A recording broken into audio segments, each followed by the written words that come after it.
Hey everyone, Rob Norton here again. Got kind of a silly video today. We're going to look at some ridiculous indie comic by some pompous ass guy who thinks he's better than he actually is. Got this copy of this book. Can't wait to just dive into this thing and just see what kind of ridiculous crap is inside. Master's End. So, what, a He-Man comic? Outlaw fan book? All right, let's look at it. All right, you got the cover, Skeletor. Oh, yeah, that's cool. All right, whatever. You start out, Skeletor sitting in his throne. So it's a He-Man comic. I am Skeletor, ruler of Snake Mountain. I should be the ruler of Eternia. I should be master of the universe. But I am not. For years I have struggled to attain my rightful power. And time and again I have been denied that power by He-Man. All right.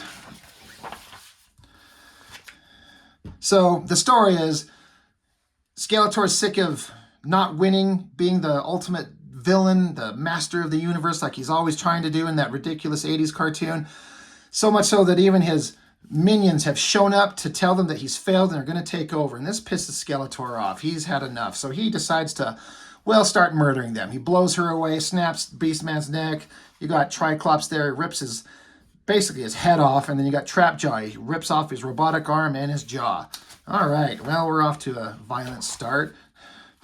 Skeletor's talking about how he's made a discovery. He's going to have to cross into time and dimension and space to find the means to gain ultimate victory. He may not ever return, but he's going to go.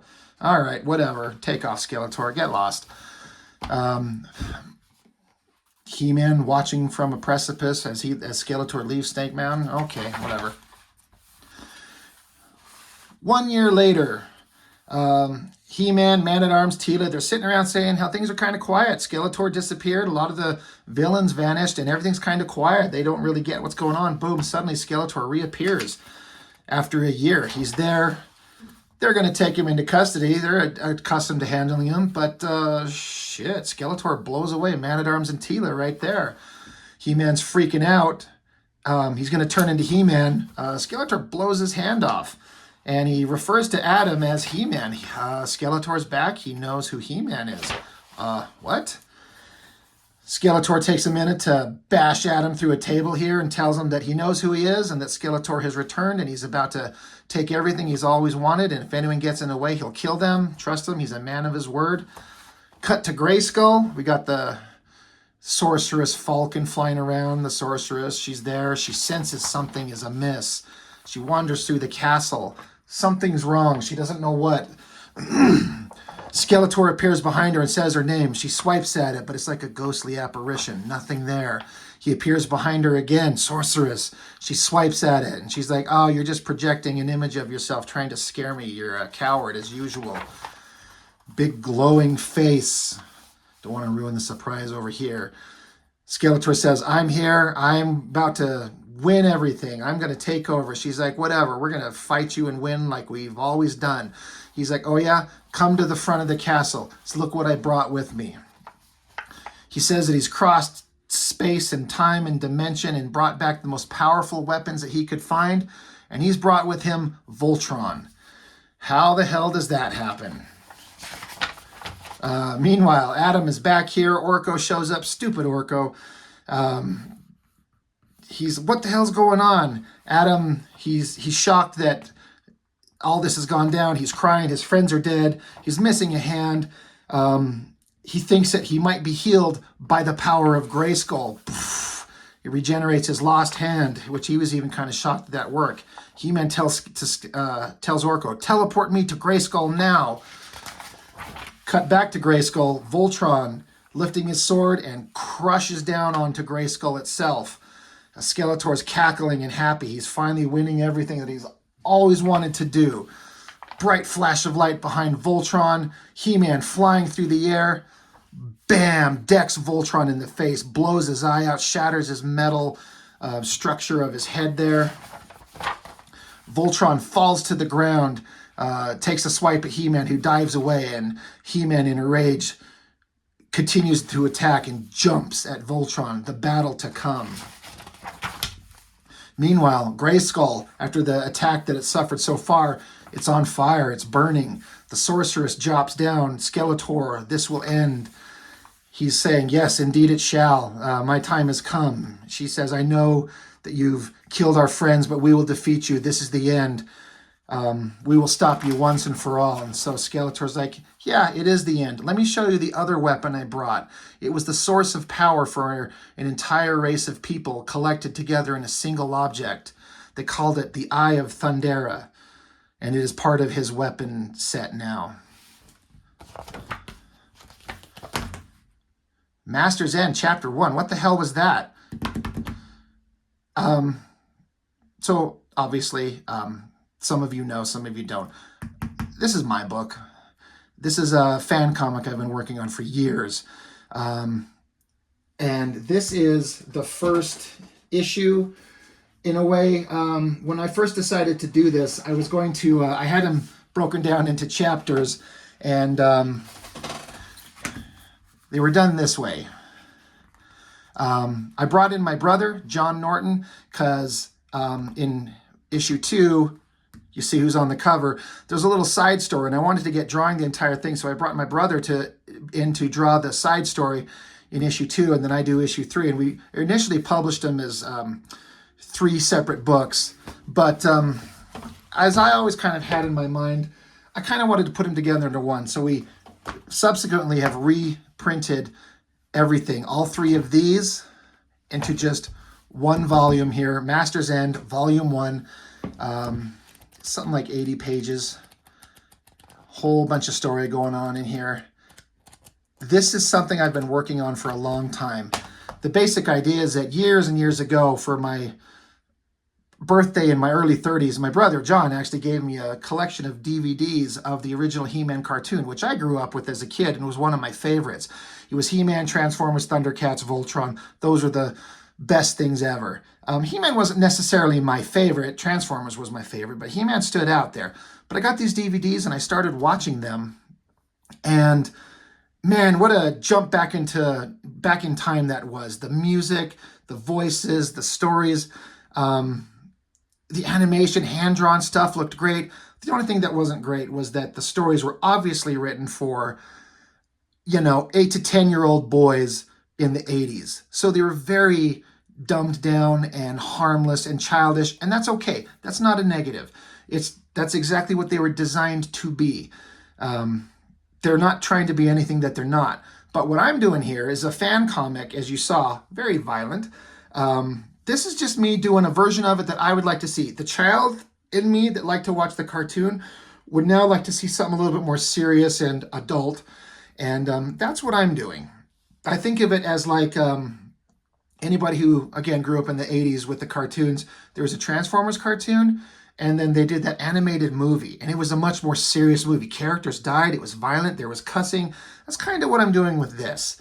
So this is Volume 1. I have also Volume 2, an equally thick book with lots of pages, lots of story. It goes all kinds of cool places, I think. I hope other people think so. Volume 3, wrapping up kind of the trilogy. Again, another 80 to 90 pages of story. My brother John is helping me in big chunks of it, telling the side story involving, you guessed it. So those are the first 3, kind of like the first 3 movies, a trilogy of books. And then after these 3, I've actually started a new storyline. This is book 4.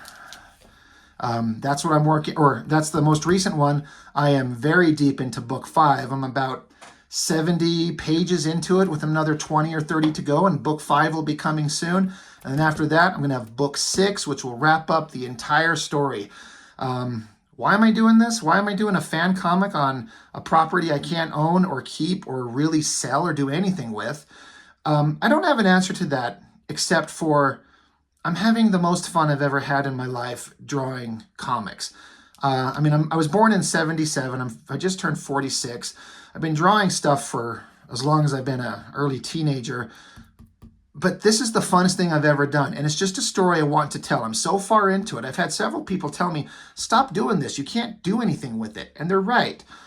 But I'm doing it because I want to tell this story. It's fun. I've gotten great feedback. I've got a couple of people, at least a fan of it. Sell them at Comic-Con. Well, I don't sell them. I basically give them away. If you want to give me a donation or buy a print, an art print, I'll throw in a copy of the book.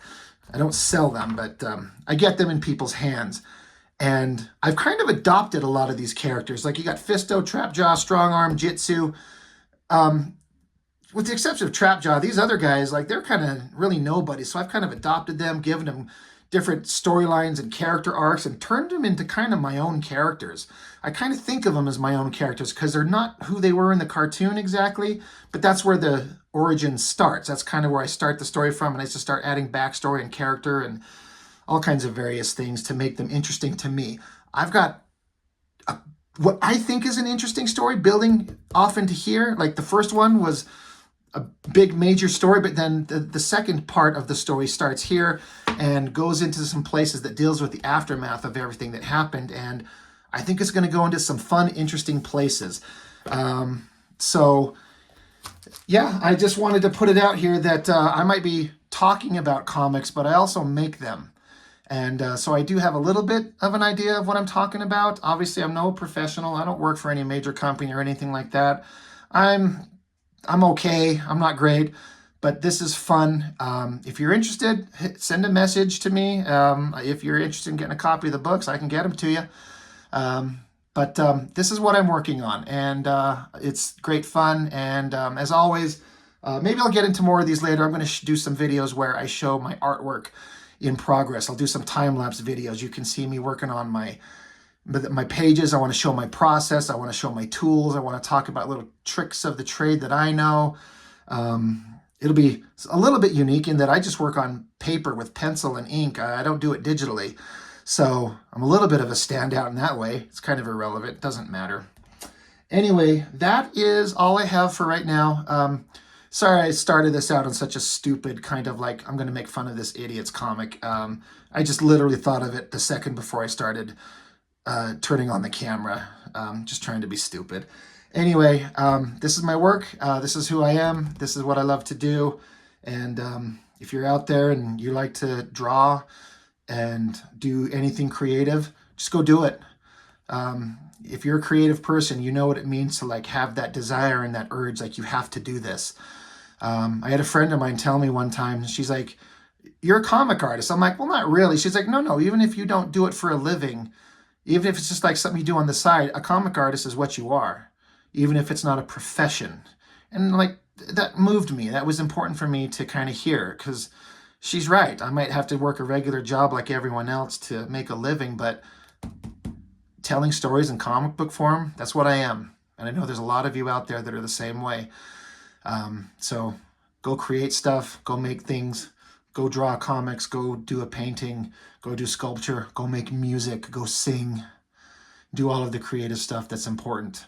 There's too much ridiculous nonsense in the world. We need people to make some creative stuff to bring smile and joy to the world. And I hope that's what this stuff does. So anyway, that's enough from me. Thanks for watching, and I'll see you on the next one.